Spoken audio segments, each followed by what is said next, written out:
Hello, and welcome back to Ontology Explained. I'm Casey Hart, philosopher and ontologist, and today we're going to continue our series on inference.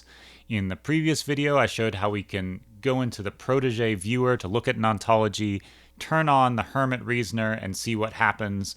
And we saw some cool stuff there, where saying something was an equivalent to an owl restriction and then said some properties about it, then we could infer that individual instances of that class had those properties too. And we saw also how you could use RDFS subclass of as a transitive relationship, get cool stuff out of it.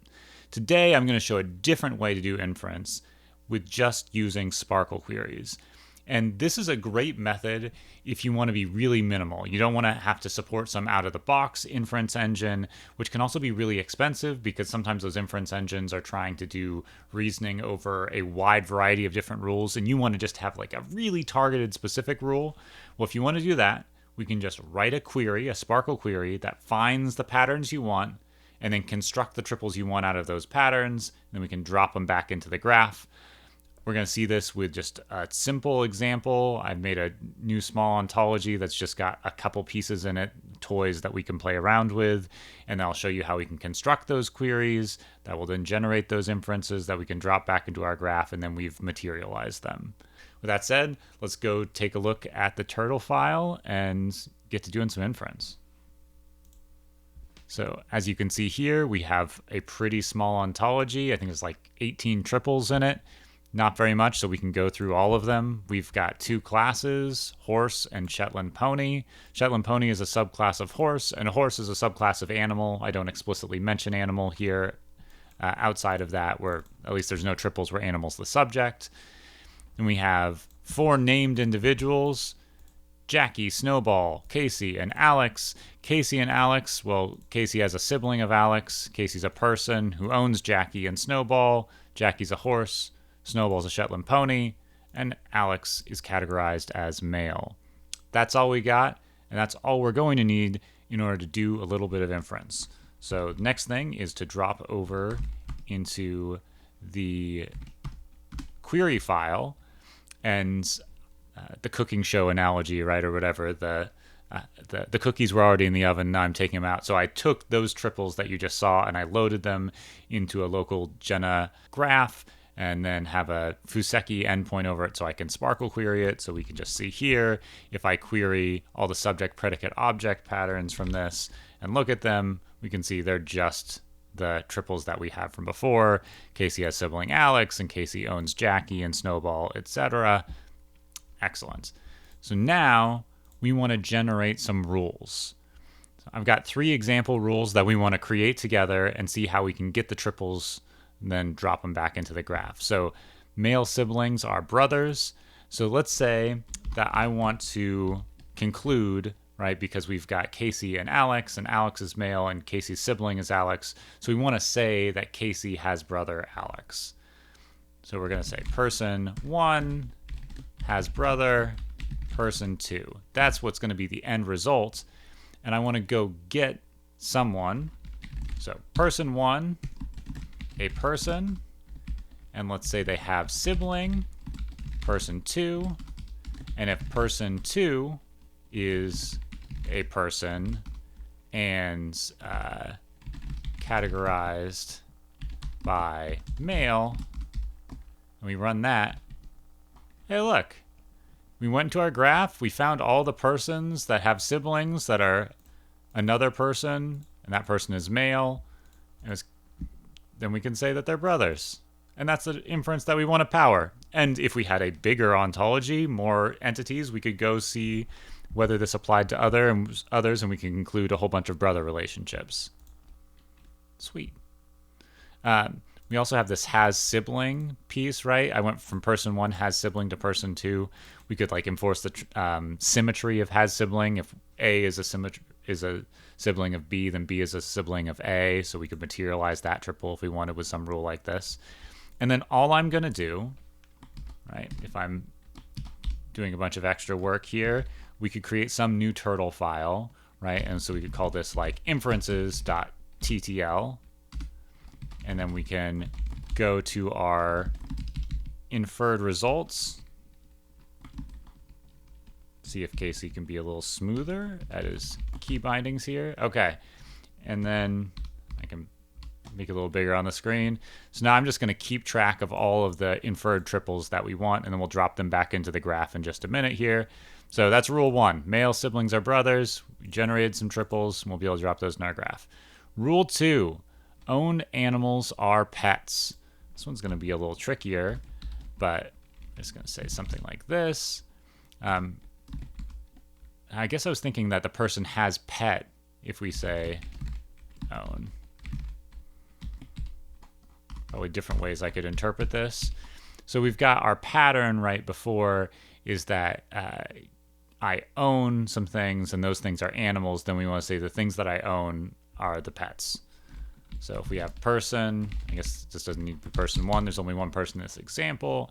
And so we say person owns pet. And then, so now if I just ran this, right, I don't get anything because I misspelled that. But if I run this, now we've got Casey as pet, Snowball, and Jackie. But that's not what we want. We don't just want, if a person owns something, then that thing is a pet, right? We want to say more about it. We need that pet is an animal. And if I run that, you might notice I don't get anything. And we can see why that is here if we go into our query-driven inference. Because what we say about Jackie and Snowball is that Jackie's a horse and Snowball's a Shetland pony. But we don't directly assert that any of those things are animals. Instead, we know they're a horse, and we know that horse is a subclass of animal. So we can do this move. I can say pet is of some type, and type is a subclass of animal. And if I run that, now we get something. We know that Casey has a pet of Jackie. But that's not all we wanted, right? Because here, we also think we should get Snowball back. So what we want to find is not just that they're a direct subclass of animal, but they're subclass of star. That means that you can follow the subclass of edge as many links as you like. If I run this, now I get that both Snowball and Jackie are pets, or are my pets. Another way to interpret, I said just owned animals are pets. I had something like this in mind.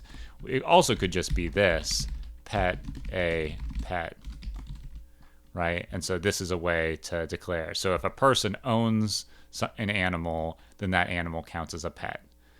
That's probably not a great inference either, depending on what our semantics for pet is supposed to be, right? Because livestock is owned and not all livestock are pets. So that's probably not what we want, but let's just go with this for now. Got some extra triples here. So now we've got inferences.ttl here. And let's just drop this extra pair of triples in. Save that. Okay, now we're on to our third inference, and this one is going to be our trickiest one. So we had Casey Hart and Alex Hart, and those IRIs looked like this, where we have this underscore, but I didn't say that much else about them. And this is the kind of thing that happens, I think, a fair amount when I generate some new IRIs for things out of structured data or semi-structured data. Maybe the names, right? Maybe those IRIs have some of the semantic information in them. And it's a little annoying because I don't want the names to be semantic. I actually want to enforce the semantics with triples. And to do that, I deconstruct the IRIs and then put the triples in there that emphasize the things that are meant by the naming convention. So here I want to have this new result that person name first name. Let's just go with that to start with. Okay, how are we going to do that? So person, a person, and now I want to deconstruct the IRI. And let's actually jump up here and look at we're just going to do the SPARQL query version to just see what the bindings are that come back. And once we get that syntax right for the bindings for our SPARQL query, then we'll drop that down in our construct query below. So person, a person. And now we are just going to say bind string of person as B string or something like that. So now you can see that in our bindings here, these look the same, but this one's an IRI and this one is the string. And what I want to pull back is just this Casey and Alex part, and then eventually I'll just pull back the heart as well. So if we go bind string after string of person, and now we're just going to take this part of our prefix from here to here.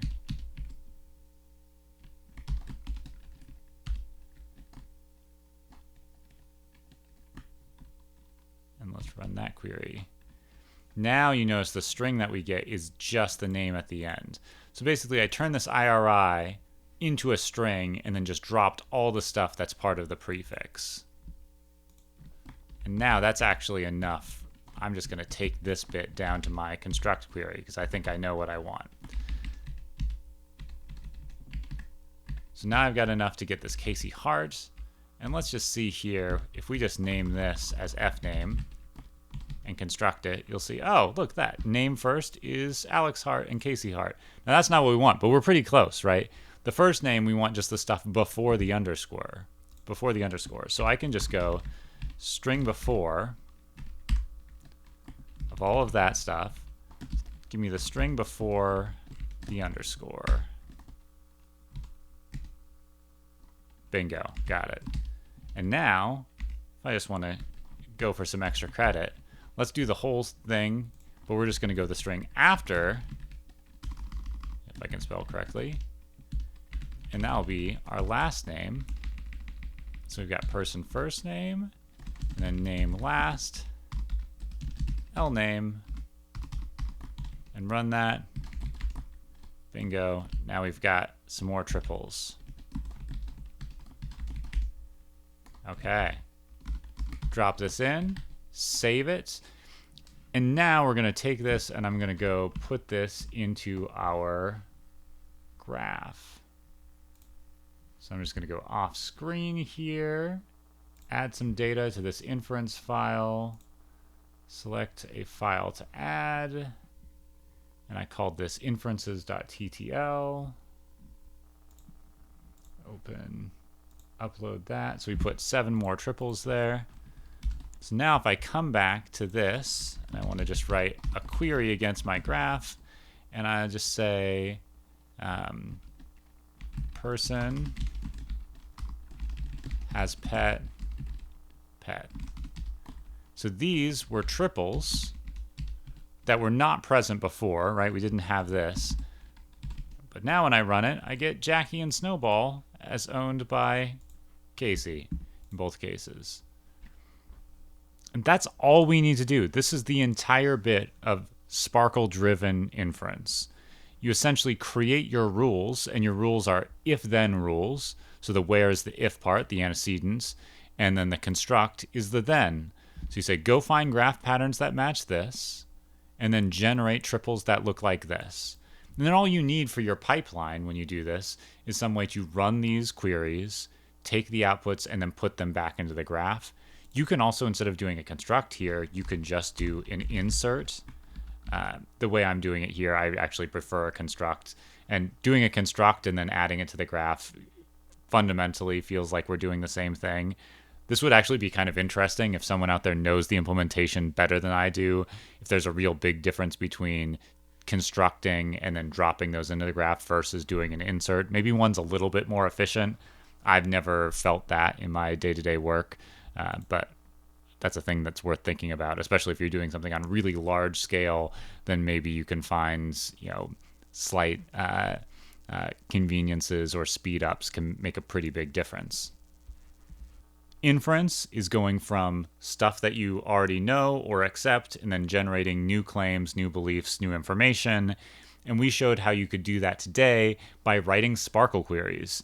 You put your data in the graph, you query for certain pattern matches, and then you decide how you want to restructure that information into new knowledge, and then you can drop those triples back in, and then they're there accessible for you to query next. And this is really advisable if you have something like super targeted or that's not supported by an existing reasoner, both because if it's not supported by existing reasoners, you need another way to do it. There's also swirl and spin. There are rules engines out there that you can use and craft custom rules as well. Those can be fine. But this is super lightweight. As soon as you can access and use an ontology, you're going to know how to do SPARQL queries. And this is just a pretty basic SPARQL query bit with a little bit of infrastructure to drop that back into the graph. Another advantage for this, rather than running the Hermit or the Elk reasoner or something like that, if you don't want all of the stuff that your reasoner is going to do, then you're wasting work to some extent, right? And so instead of wasting that work, if you want to be really targeted because there's only one fact that you want to add or one pattern that you want to look for and infer stuff from, you can do that like very surgically here. I also really like this as an approach because when I'm moving some, like when I'm creating a new ontology for whatever company I'm working for or organization that I'm supporting, they don't, well, they might want to boil the ocean, but I tell them don't boil the ocean. There's only so much you can do at a time. We want to show incremental value. So I want to get in there, I want to build enough of a model to show stuff, and then I want to keep expanding that as we've got value. Now, if you want to do some inference, I want to do inference in the same way. I might not want to do inference on everything, draw out all of the logical conclusions, or even most of the logical conclusions. Instead, it might just be something like, okay, find all of the employees that have a missing paycheck in the last 6 months, and then put a new tag on top of them. Great. I can look at the data, add those inferences. It'll just be one more SPARQL construct query, and then we just run that query at periodic intervals, drop those things in, and then we can look for the employees that are tagged in that way. Really specific, really strategic. Also, then when you look at the SPARQL query, and you can put comments on them or whatever, but they wear their meanings on the sleeve too. You know exactly what this rule is doing. Whereas something like the Elk or the Hermit reasoner, maybe that feels a little bit more opaque when you run it and see the implications. I think those reasoners are relatively transparent because they're just enforcing the semantics that are supposed to be part of what an OWL class or subclass relationship is. But there is something nice about having all of your SPARQL rules that sort of are a nice, tidy way of characterizing what inferences that you're licensing at a given time. Then you can also be specific about which inferences you run when and in which order, and sometimes you don't run them when you want to save space. So it gives you a ton of flexibility. Hopefully this was helpful. If you've got questions, drop them below in the comments. But go build some ontologies, do some inference. Let me know if you find something cool, and I'll see you for the next video. Bye, guys.